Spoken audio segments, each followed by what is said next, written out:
سبحان الله. السلام عليكم ورحمة الله وبركاته. الحمد لله والصلاة والسلام على رسول الله أما بعد. ஷாபானுடைய 15வது இரவு சிறப்புமிக்க இரவா, அதிலே பிரத்யேகமான இபாதத்துகள் ஏதாவது உள்ளனவா என்கிற ஒரு கேள்வி கேட்கப்பட்டிருக்கிறது. அன்புள்ள சகோதர சகோதரிகளே, ஷாபான் மாதம் மிக முக்கியத்துவம் வாய்ந்த ஒரு மாதமாகும். ஏனென்றால் நபிகள் நாயகம் ஸல்லல்லாஹு அலைஹி வஸல்லம் அவர்கள் சொன்னார்கள், ரஜபுக்கும் ரமலானுக்கும் இடையில் ஒரு மாதம் இருக்கிறது. அந்த மாதத்தில் அதிகமான மக்கள் பொடுபோக்காக இருக்கிறார்கள் என்று சொன்னார்கள்.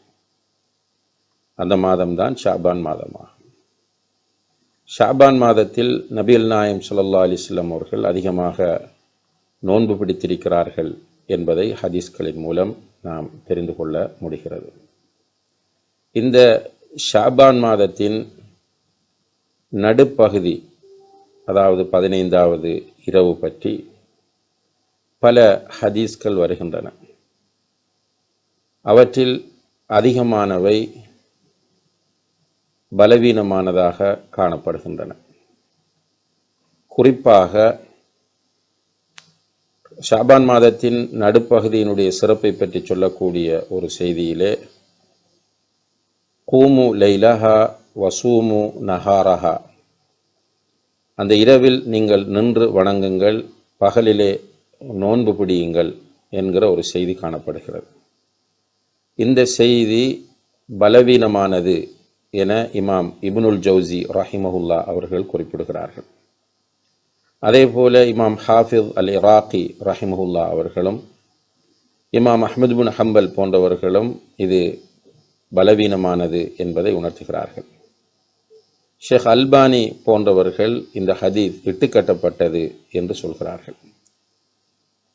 எனவே ஷாபானுடைய நடு பகுதி என்பது சிறப்புக்குரியதாக இருக்கிறது என்று வரக்கூடிய ஹதீஸ்களில் இந்த ஹதீஸ் மிகவும் பலவீனமானது அல்லது இட்டுக்கட்டப்பட்டது என்பதை நாம் புரிந்து கொள்ளலாம்.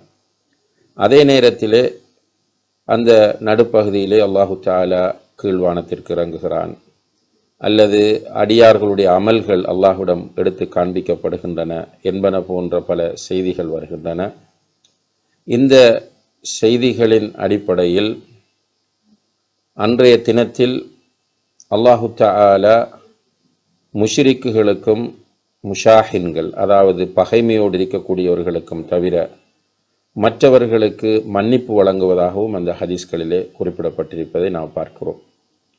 இந்த ஹதீஸ்கள் தொடர்பாக ஹதீஸ்கலை அறிஞர்கள் மத்தியில் கருத்து வேறுபாடுகள் காணப்படுகின்றன. இவை ஆதாரபூர்வமானவையா இல்லையா என்பதிலே ஒரு சில அறிஞர்கள் இவை எல்லாம் ஒன்று சேர்கிற போது இது ஏற்றுக்கொள்ளப்படக்கூடிய தரத்தை அடைகிறது என்று சொல்கிறார்கள். அவர்களிலே ஷேக் அல்பானி ரஹ்மஹுல்லா அவர்கள் மிக முக்கியமான ஒரு அறிஞராக காணப்படுகிறார்.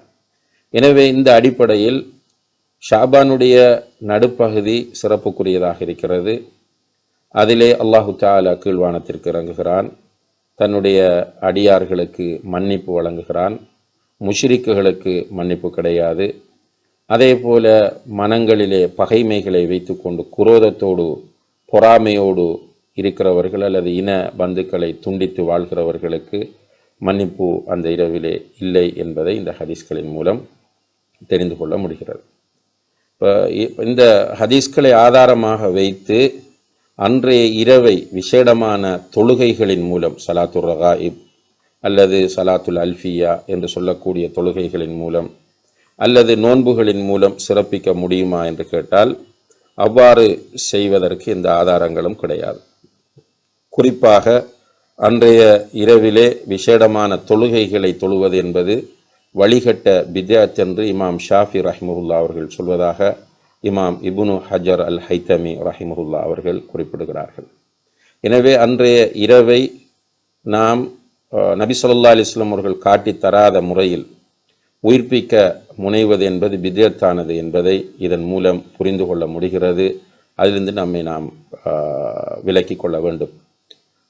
அன்புள்ள சகோதர சகோதரிகள், ஒருவர் வளமையாக ஐயாமுல் பீத் நோன்பு நோக்கக்கூடியவராக இருந்தால் அவர் ஐயாமுல் பீத் என்பது ஒவ்வொரு மாதத்திலும் பிறை 13, 14, 15 ஆகிய தினங்கள். அந்த அடிப்படையில் ஷாபான் 15வது இரவிலும் ஐயாமுல் பீத் நோன்பு நோட்கிறவருக்கு அனுமதி இருக்கிறது. அவர் 13லும் நோன்பு நோட்பார், 14லும் நோன்பு நோட்பார், 15லும் நோன்பு நோட்பார். ஆனால் விசேடமாக 15இல் மட்டும் நோன்பிருப்பது என்பது நபி ஸல்லல்லாஹு அலைஹி வஸல்லம் அவர்களுடைய வழிகாட்டலுக்கு புறம்பானது. அது ஒரு பிதத்தாக அமையும் என்பதையும் நாம் கருத்தில் கொண்டு இந்த மாதத்தில் அதிகமாக நோன்பிருப்பதற்கு, ரமலானை நல்ல முறையில் பயன்படுத்துவதற்கு, நம்மை தயார்படுத்துவதற்குரிய ஒரு மாதமாக நாம் ஆக்கிக்கொள்ள வேண்டும். அதற்கு அல்லாஹு தஆலா நம் அனைவருக்கும் தௌஃபீக் செய்வானாக. வஆஹிரு தஅவானா அனில் ஹம்துலில்லாஹி ரப்பில் ஆலமீன். வஸ்ஸலாமு அலைக்கும் வரஹ்மத்துல்லாஹி வபரகாத்துஹு.